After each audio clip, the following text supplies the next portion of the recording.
integrating AI into Dynamics 365. Types of integration we've used to pull data from Dynamics to run machine learning models, to utilize cognitive services, also updates in the October release, which will probably change some of these techniques. I'll be demonstrating a tool we created to understand documents. I'll be demonstrating an integration between chatbots and unified service desk, and a percentage period of technology innovation. So with the Microsoft Director last week, where you can now test out the new quantum development kit and emulate that on current computers. We're seeing the increase in IT, data centers, and smart machines.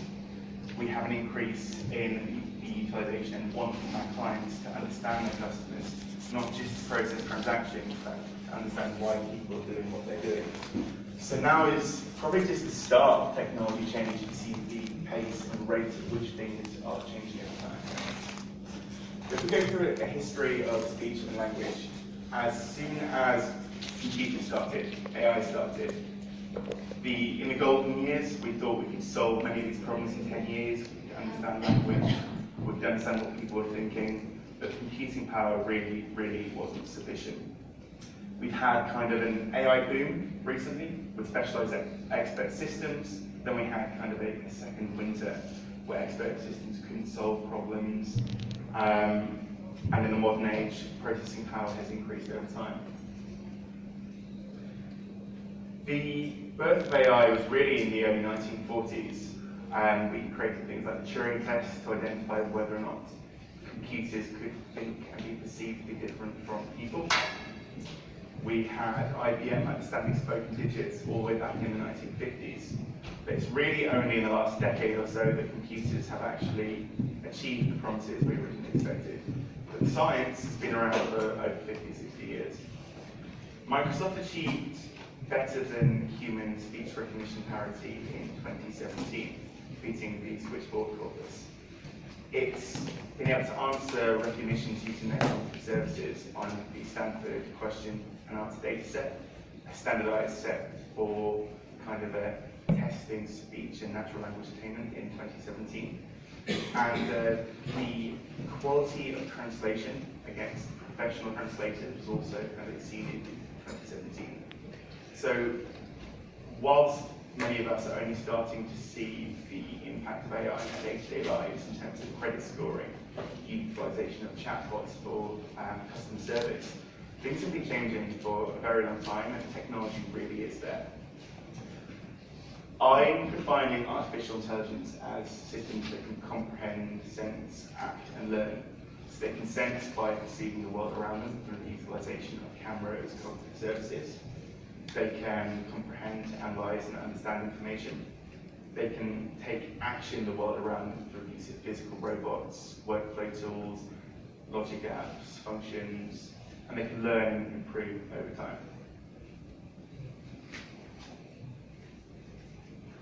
Now, I'm not going to go through machine learning to a low level of detail, but machine learning is one AI technology which allows computers to be trained to support better decisions. Machine learning covers a whole range of technologies. Many people are thinking of deep learning when they talk about machine learning, because that's models that can self-correct and learn.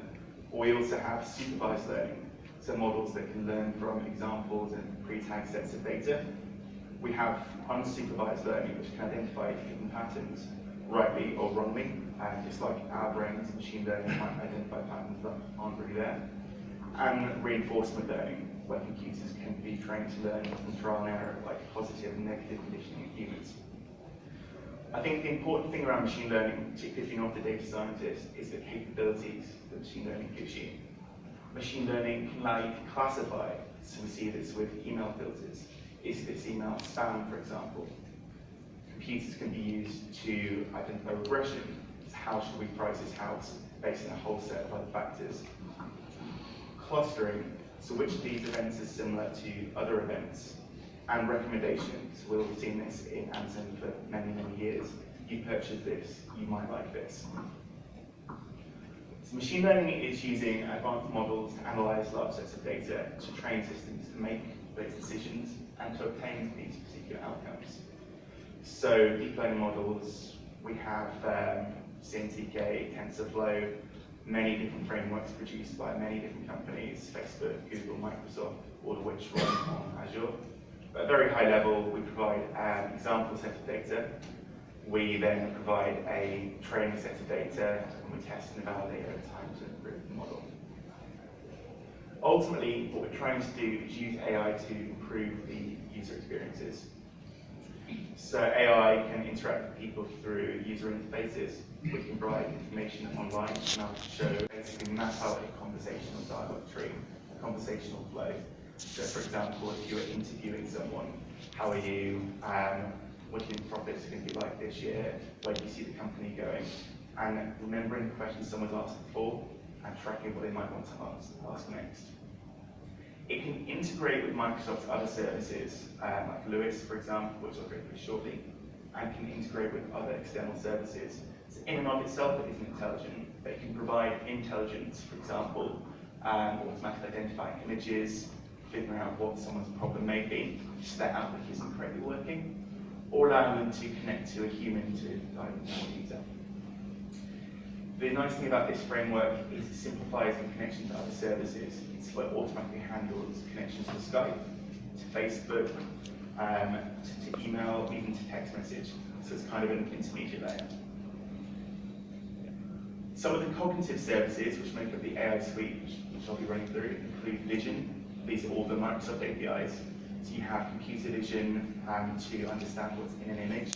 For example, in this image, I see a person, which are then using cognitive services to provide intelligence. We have tools like robotic process automation to fill in the gaps when there may not be APIs.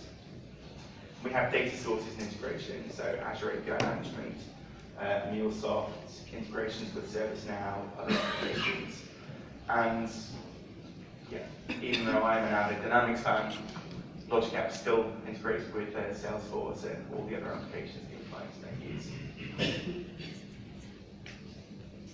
Okay, so the first example I'm going to show is around document understanding. So I'm going to show how you can use machine learning to understand what's in a document. So when customers are uploading, for example, contracts, credit histories and the like to a portal, we can understand information.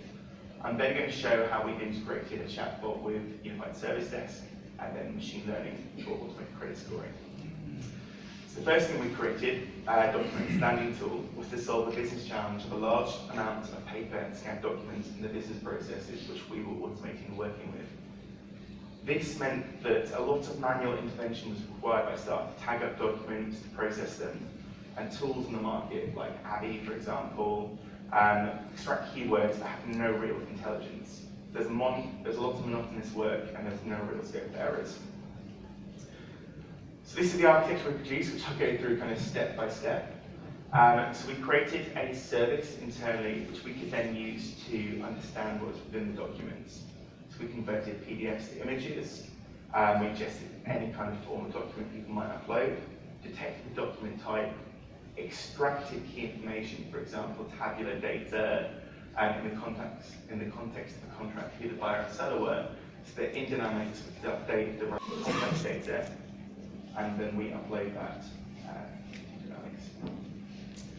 So this tool can understand credit cards, applications, IDs, utility bills. We've worked with a more complex version of this with some of our clients as well. So that as people are running through a particular workflow, they already have the information they need to approve, reject, and hand on to other teams. So we've tried this with contracts, invoices, and bills.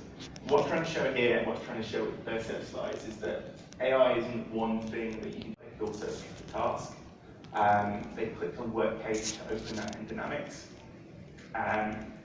They've opened up the item. The bot framework could identify this person's not particularly happy based on the sentiment of their last call. They're a high churn risk. So here's an authorization we have to offer a 50% discount on the next month's purchase. We now want to kind of find another customer, maybe they come up on the phone, say fine to submit, start a contact session. This particular user opens. Maybe we've made a telephone call, outbound, we're engaging on text now while we're on the telephone call. The user's got their headset on, they're typing away, want to find this particular user's open case, we get the results.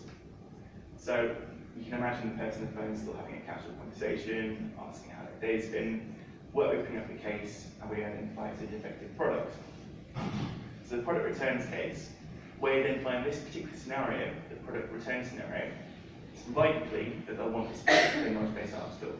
So these are the actions they can take to open up a returns application, send the return policy out via email, and maybe find the customer's local store. So we've used RPA in this instance on the user's own machine, search for that store, it's not action error from getting wrong, we've automated that line of business application. And that's the architecture previously in action. So we're automating the processing of documentation and credit scoring for specialist commercial loan providers. We've utilised the cognitive services and some custom machine learning models in Azure ML to augment decision making for this loan provider. So the client fills in an application form and uploads it to a particular website. The bot completes all the company background checks to determine if the person is eligible based on the criteria. So we're extracting data from the documents, using the PEI tool I showed earlier to how it all kind of comes together, to pull together their address, their detail, their name, confirm the type of document.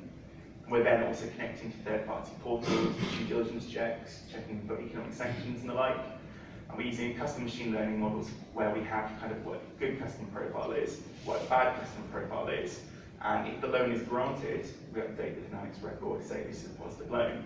If the loan is rejected, we update that in Dynamics, escalate that to a human to review so they can confirm this is correct. If it is not correct, they can change the drop-down or fix this in Dynamics, and the model learns and is retrained over time. Assuming the loan is granted, an automated email is sent to the customer with information, and the new customer details are completed in Dynamics 365. There's a number of different parameters you can use here. The list is pretty much endless. So based on their credit bureaus, what's the customer's previous track record of payments, what's the nature of their business for kind of small to medium businesses,